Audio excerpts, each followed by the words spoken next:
ഇനി നമുക്ക് ബാപ്റ്റിസം ഫംഗ്ഷന് വേണ്ടിയിട്ട് കുറച്ച് ഡ്രസ്സസ് ഒക്കെ ഡിസൈൻ ചെയ്യാനുണ്ടായിരുന്നു കേട്ടോ.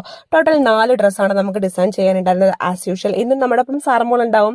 സോ സാറമോളയും കൂടിയിട്ടായിരുന്നു ഞാൻ പർച്ചേസ് ചെയ്യാൻ പോയിട്ടുണ്ടായിരുന്നത്. നമുക്കിതെല്ലാം ഒരു കളർ തീമിലേക്കായിരുന്നു വേണ്ടത്.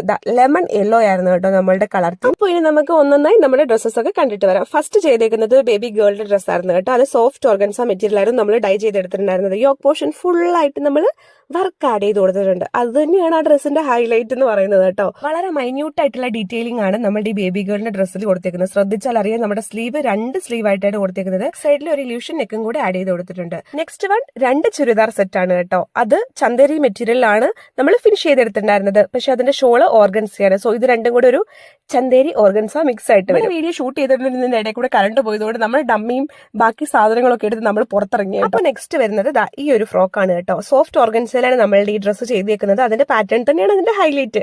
അപ്പോൾ ഡ്രസ്സൊക്കെ കിട്ടിക്കഴിഞ്ഞിട്ട് നമുക്ക് റിവ്യൂ ഇട്ടിട്ടുണ്ടായിരുന്നു. റിവ്യൂ കേട്ടപ്പോഴാണ് എനിക്കൊരു സമാധാനമായത്. നിങ്ങൾക്കും ഇങ്ങനെ ഡ്രസ്സസ് ഒക്കെ കസ്റ്റമൈസ് ചെയ്തെടുക്കാൻ താല്പര്യമുള്ളവരാണെങ്കിൽ ഇൻസ്റ്റയിൽ ഡയറക്റ്റ് മെസ്സേജ് ചെയ്യാം കേട്ടോ. അപ്പോൾ ബൈ ബൈ.